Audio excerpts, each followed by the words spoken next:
देखते हैं 1 into function, 1 into function, 1 भी हो और इंटू भी हो, ऐसा लिख सकते हैं कि ये फंक्शन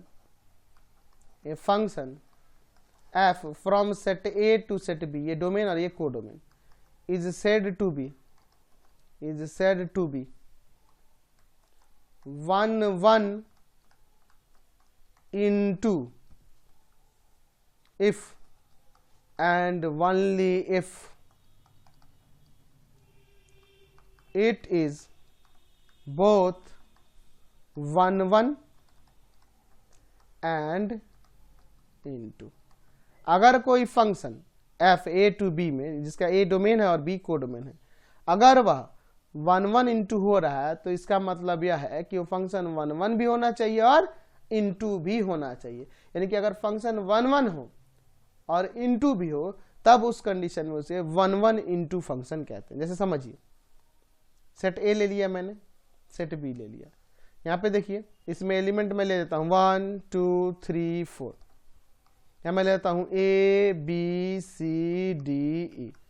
ध्यान से देखिए, 1 का इमेज मैं ए ले लेता हूँ, 2 का बी, 3 का सी एंड 4 का डी। मैं देख रहा हूँ कि ए के डिफरेंट एलिमेंट के बी में डिफरेंट इमेज है, डेट मीन्स ये फंक्शन 1 हो गया। अगर मैं देखूं तो सेट बी में एक एलिमेंट ई ऐसा है जिसका कोई प्री इमेज इसके डोमेन में नहीं है, डेट मीन्स ये फंक्शन इंटू भी हो गया। तो 1 और इंटू दोनों हो गया, इसलिए इसे क्या कहेंगे 1 इंटू फंक्शन, 1 इंटू फंक्शन। तो चलिए मैं कुछ एग्जाम्पल लेता हूं यहाँ पर। चलिए तो देखते हैं यहाँ फर्स्ट एग्जाम्पल से। देखिए ये 1 है तो डिफरेंट एलिमेंट के डिफरेंट इमेज है, इसलिए फंक्शन 1 है। बी में देखिए कि बी में एक ऐसा एलिमेंट ही है जिसका प्री इमेज इसमें कोई नहीं है, इसलिए फंक्शन इंटू है।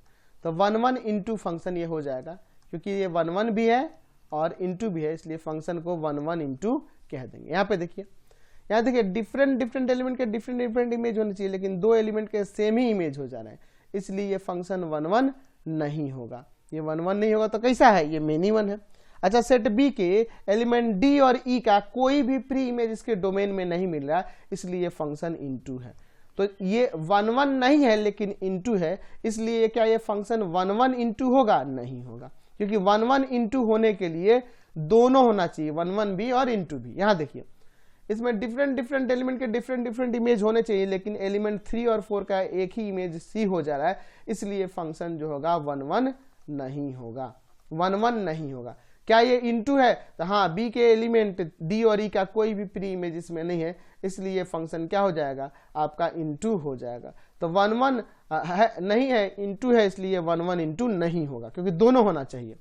यहाँ देखिए एक डिफरेंट एलिमेंट के बी में डिफरेंट इमेज हो रहे हैं, या डेट मीन्स ये फंक्शन 1 है। अगर मैं इंटू की बात करूं तो बी में ऐसा कोई एलिमेंट नहीं बचा है जिसका प्री इमेज डोमेन ए में ना हो। तो देखिए ये कोई भी बचा है, नहीं है, दैट मीन्स ये फंक्शन आपका इंटू नहीं है। तो इंटू नहीं है इसका मतलब क्या है, यह फंक्शन अनटू है, यानी कि ये फंक्शन 1 अनटू है, 1 इंटू नहीं है। जैसे मैं यहाँ पे एक एग्जांपल लेता हूँ, फंक्शन एफ जो यहाँ पे सपोज कर लेते हैं कि जो डिफाइन है नेचुरल टू नेचुरल, और एफ एक्स इक्वल टू में दिया है मान लीजिए 2x प्लस का 3। तो यहाँ चेक करना है 1 इंटू के लिए, तो पहला क्या करेंगे, पहले 1 के लिए देख लेते हैं। Let F x1 equal to में F x2 for all x1 x2 belongs to natural number domain में, यानी आ जाएगा 2x1 प्लस का 3 इक्वल टू में 2x2 प्लस का 3, 3 से 3 कैंसिल, 2x1 इक्वल टू में 2x2, 2 से 2 कैंसिल, नेचुरल नंबर के लिए तो हो ही जाएगा x1 equal to x2। Therefore function f is 1 function f क्या हो गया, 1 हो गया।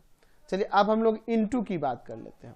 तो इंटू के लिए लेट y इक्वल टू में fx ले लीजिए, यानी y इक्वल टू में हो जाएगा 2x प्लस 3, ठीक है। x का वैल्यू यहां से निकालेंगे तो 2x इक्वल टू में आ जाएगा y माइनस 3, यानी x इक्वल टू आ जाएगा y माइनस 3/2। x का वैल्यू क्या हमेशा नेचुरल नंबर आएगा, डोमेन से बिलोंग करेगा, व्हेन y किससे बिलोंग करे। तो देखो y की जगह अगर मान लो 0 रख दे, 0 करें, नेचुरल नंबर से शुरू करना है, 1 रख दे, तो 1 रखेंगे तो 1 में से 3 जाएगा, माइनस का 2 और बाई 2 कट के माइनस का 1 आएगा, जो कि नेचुरल नंबर नहीं है। 2 रखने पे भी नहीं होगा। अगर मैं 3 रखूँ तो 0 आएगा, वो भी नेचुरल नंबर नहीं है। ठीक है, 3 रखूंगा तो भी नहीं आएगा, 4 रखूंगा तो भी नहीं आएगा, 5 रखूंगा तो 5 में से 3 गया, 5 में से 3 गया, 2 बाई 2 1 आ जाएगा, तो 5 पे तो हो जाएगा। 6 पे नहीं होगा, 8 पे नहीं होगा, 10 पे नहीं होगा। इन सभी के लिए ये कभी भी एक्स नेचुरल नंबर से नहीं बिलोंग करेगा। यानी कि ऐसे इसके को डोमेन में लिख सकते हैं कि सम एलिमेंट्स ऑफ को डोमेन n, कौन से एलिमेंट होंगे? ये 1 होगा, 2 होगा, 3 होगा, 4 होगा, 6, 8, 10 ये सब होंगे। having no pre-image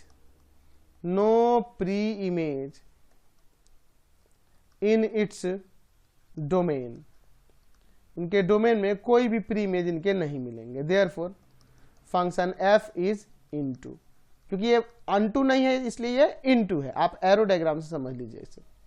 function f दिया था natural to natural, f x equal to में क्या था जी? 2x प्लस का 3। यहाँ पे देखिए, मैं यहाँ पर एरो डायग्राम से दिखाता हूँ आपको। n यहाँ देखिए 1 2 3 4 5 6 ये सब होंगे। इधर देखिए 1 2 3 4 5 6 7 8 9 10 11 12 13 ये सब। देखो तो 1 रखेंगे तो क्या होगा? 2 1 जा 2 और 3 5, 1 5 के साथ रिलेट होगा। 2 रखेंगे तो 2 जा 4 और 3 7, 7 के साथ रिलेट हो जाएगा। 3 रखूंगा तो 3 2 जा 6 और 3 9 आ जाएगा, 9 के साथ रिलेट होगा। 4 रखेंगे तो 4 2 जा 8 3 11, 11 के साथ रिलेट हो जाएगा। 5 रखेंगे तो 5 2 10 और 3 13 आ जाएगा, 13 के साथ रिलेट होगा। तो मैं देख रहा हूँ कि एक डिफरेंट सेट डोमेन के हर एक एलिमेंट का डिफरेंट एलिमेंट का इसमें डिफरेंट इमेज मिल रहा है। तो ये फंक्शन तो 1 1 दिख रहा है, लेकिन अनटू की बात करेंगे तो यहाँ देखो 1 से लेकर 4 तक ये सब एलिमेंट, यहाँ 6 है, 8 है, 10 है, 12 है, इन सब का कोई भी प्री इमेज इसके डोमेन में नहीं मिल रहा है। इसलिए फंक्शन क्या हो जाएगा? इनटू हो जाएगा। यानी कहने का मतलब फंक्शन इनटू होने का मतलब यह है कि ये फंक्शन अनटू नहीं है। तो अगर कोई फंक्शन 1 1 होगा तो मेनी 1 नहीं होगा, अगर कोई फंक्शन अनटू होगा तो इनटू नहीं होगा, अगर इनटू होगा तो अनटू नहीं होगा। यानी कि अनटू और इनटू एक दूसरे के रेसिप्रोकल, 1 1 और मेनी 1 एक दूसरे के रेसिप्रोकल। इन दोनों में से कोई एक ही पॉसिबल है, इन दोनों में से कोई एक ही पॉसिबल है, इनटू और अनटू में से। समझ गए? तो यहां से एक क्लियर हो गया एक कंसेप्ट। तो यहां से हमने एक चीजें क्लियर कर ली।